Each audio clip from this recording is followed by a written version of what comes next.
Oh, Carrie, I'm happy to. So let's start with the word struggle. So what that indicates to me is that she's fighting within herself. And I think that is a really appropriate word oftentimes with weight.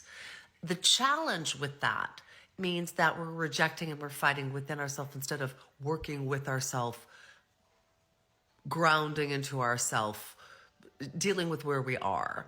And so what I tell clients is when you wake up today, you are whatever weight you are. It's not too high, it's not too low for this day. It is the lowest you can actually be at this very moment. It's also the highest you can be at this moment. So our focus then shifts to, okay, this is where I am now. And where would I like to go from here? And then from that, of course, you're going to want to lay in what are some tips, techniques, what are changes in her lifestyle that she's going to incorporate that will be long lasting. Like maybe it's not eating as much after 7 o'clock at night or at all. It might be intermittent fasting. It might be drinking more water. It might be more exercise. It might be more lettuce, lots of options. But what are the options that you're willing to choose and which ones will you instill right now? Then I also would address the aspect of it's very hard to deal with anything within ourselves when we're in a place of dislike, hate, fight, because the energy makes it heavier. And so when we're in a state of hating our body, we're actually making it very, very resistant to change. Our body wants to be loved. Now, I did a video a while back, she'd probably laugh at it, which is it's not my thighs' fault that they're the size that they are. It's not my hips' fault that they are the size that they are. The truth is, when we really remove our body, if you will, from the challenge and recognize that our body wants to be healthy, our body wants to be fit, our body wants to be strong, but our body is going to respond to what do we do with it, to it, and put into it. And so then there's choices that she has made that has created this. And then I would even move into a place of like, how about we're going to forgive ourselves for how we haven't eaten as well as we could and how we haven't exercised as much as we could and how we're in this place where we are in now. And what more would you like beyond this? And that's going to be fitter, healthier, probably smaller, lighter, tighter. I also would try to move a little bit away from the aspect of weight and go to the side of health, taking care of, nourishing, nurturing, because health is really much more important than weight. And exercise will help with that tremendously. So start with where she wakes up. This is where she is for this day. And that's the highest and the lowest she can be at this moment. And isn't that wonderful? And then from that, she gets to choose. Because what that will do is that will empower her that, okay, so from here, now I improve. From here, now I improve if I so choose. And then help her lay in a couple of areas that she will commit to. Make them easy. You know, maybe it's not 64 ounces of water a day. Maybe it's 3 glasses of water a day. Maybe it's not exercising 3 hours at the gym each week. Maybe it's walking for 15 minutes 3 times a day. Make it really doable so that each week she can add more, or if she chooses to in the week itself, she can add more. And then of course, the most important place is to say, like, your body's going to do better if you love it. Not that you're saying you don't want to change it, but I'm going to love it right now.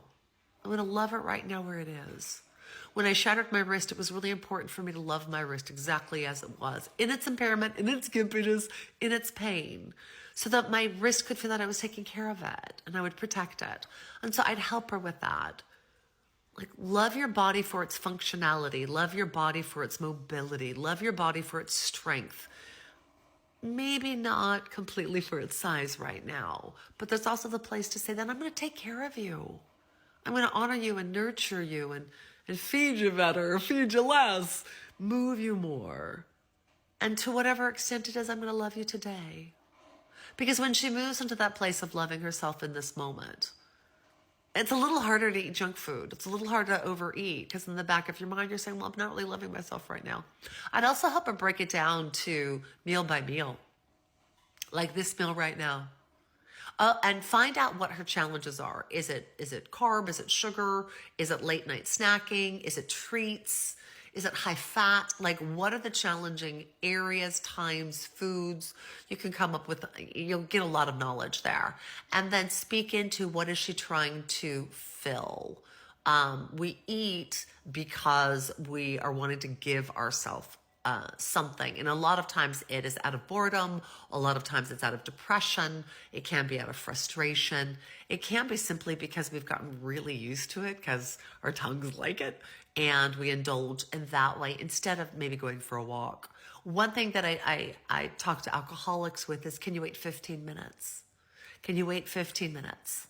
Like, let's go for a walk in 15 minutes and then in 15 minutes let's reassess.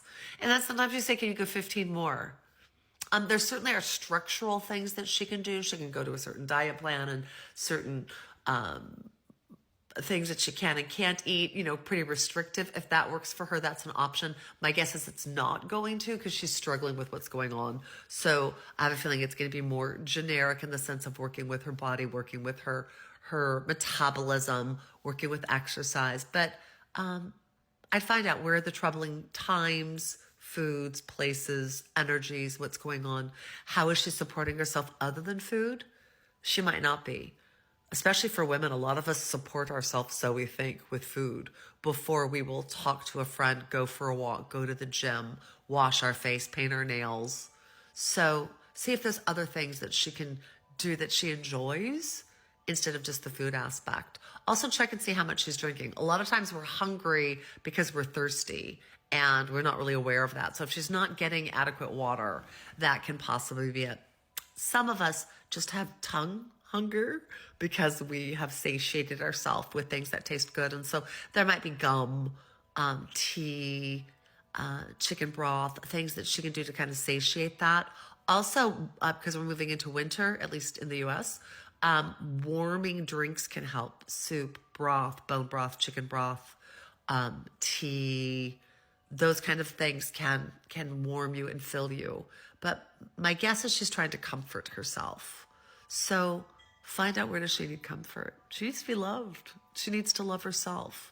And food is a good way to enjoy our life. And it certainly is a good way to nourish ourselves.